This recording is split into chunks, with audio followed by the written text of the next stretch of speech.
So, enacting critical literacy. So, how are you going to do critical literacy? I'm going to show you how to do this using Stephanie Jones's framework. She gives 3 steps for doing critical literacy. 1 is deconstruction, 2 is reconstruction, and 3 is social action. So, first, let's deconstruct a text. But first, we have to figure out what is a text. So, a text could include more than just print. It could be a video, it could be a body, it could be an image. Think of it as anything that's bounded and that conveys information.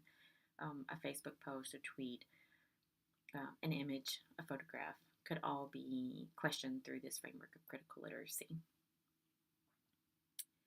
So Stephanie Jones gives 3 elements for questioning a text. The first one is to question the power within a text. So how would you do this? So you could ask the following questions of a text. How is the author using power in the text? Does the author use power to continue or disrupt stereotypes? Who is powerful in the text and who isn't? When considering who's powerful in the text, you want to think about what characters or people can act, who has decisions made for them instead of them being able to make their own decisions, who talks and who doesn't talk. The second element is perspective. So ask the following questions of a text to get at perspective. Who created this text? Who wrote it? Who is the audience? What does the author believe about the audience? What readers would agree with this text and what readers would disagree? Who is left out of this text? You could also ask, who's in the text and why do you think they were included? The last element is positioning. So you want to ask is how people are positioned as good or bad in the text. What readers would feel included in this text? What readers would feel excluded in this text? And how does the text position you? So we're going to deconstruct some text. Let's keep in mind that these are only excerpts from longer pieces of work, but I've given reference to where you can find the larger part that this came from. So one thing for teachers to do is to always encourage, for you yourselves and for your students, to always question the textbooks that they're given at school. I've taken this not necessarily from a textbook, but from a common website that I see in American history classrooms called ushistory.org. This supposedly sums up what happened at the first Thanksgiving, or reports on when the Pilgrims and Wampanoag sat down for their first harvest festival. By autumn of 1621, the Pilgrims had much for which to be thankful. After the harvest, Massasoit and about 90 other Indians joined the Pilgrims for the great English tradition of Harvest Festival. The participants celebrated for several days, dining on venison, goose, duck, turkey, fish, and of course cornbread, the result of a bountiful corn harvest. This tradition was repeated at harvest time in the following years. It was President Lincoln who declared Thanksgiving a national celebration in 1863. The Plymouth Pilgrims simply celebrated survival, as well as the hopes of good fortune in the years that lay ahead. So let's take a minute to deconstruct this text. So in my analysis, this is what I found. I thought that Native Americans are likely to disagree with this construal of what happened at supposedly the first Thanksgiving. One, this notion of the Harvest Festival as being a celebration was particularly problematic to me. And then I noted that it left out any perspective of the indigenous or the Wampanoag that possibly would have been at this celebration at a harvest festival as it is stated in the text. So I want you to look at a reconstruction of what may have happened at this harvest festival. This is taken from Indian Country Today. I've linked here to the entire story. Turner said what most people do not know about the first Thanksgiving is that the Wampanoag and Pilgrims did not sit down for a big turkey dinner, and it was not an event that the Wampanoag knew about or were invited to in advance. In September-October 1621, the Pilgrims had just harvested their first crops, and they had a good yield. They sent 4 men on fowling, which comes from one paragraph account by Pilgrim Edward Winslow, one of only 2 historical sources of this famous harvest feast. Winslow also stated, "We exercised our arms. Most historians believe what happened was Massasoit got word that there was a tremendous amount of gunfire coming from the Pilgrim village, Turner said.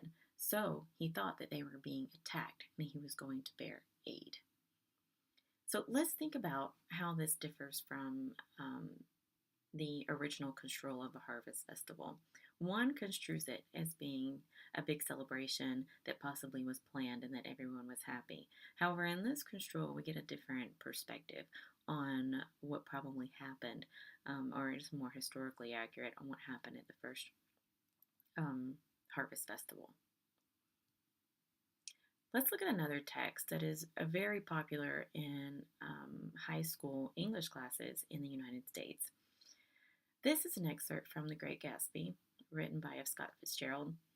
It's known as one of the great American novels, part of the American canon, and it is one of the most commonly taught novels in the English literature classroom, the American English literature classroom. So I've taken an excerpt here, and these lines focus on Daisy. Evidently, she had reason to be. I waited, but she didn't say any more, and after a moment I returned rather feebly to the subject of her daughter. I suppose she talks and eats and everything. Oh, yes, she looked at me absently. Listen, Nick, let me tell you what I said when she was born. Would you like to hear? Very much. It'll show you how I've gotten to feel about things. While she was less than an hour old, and Tom was God knows where, I woke up out of the ether with an utterly abandoned feeling and asked the nurse right away if it was a boy or a girl. She told me it was a girl, and so I turned my head away and wept. All right, I said, I'm glad it's a girl, and I hope she'll be a fool. That's the best thing a girl can be in this world. A beautiful little fool. You see, I think everything's terrible anyhow, she went on in a convinced way. Everybody thinks so. The most advanced people. And I know. I've been everywhere and seen everything and done everything. Her eyes flashed around her in a defiant way, rather like Tom's, and she laughed with thrilling scorn. Sophisticated. God, I'm sophisticated. So let's take a minute to analyze Daisy. You could focus on various things to critique this text. So here is my analysis of Daisy. So I thought about who created this text. Well, supposedly it was written by F. Scott Fitzgerald.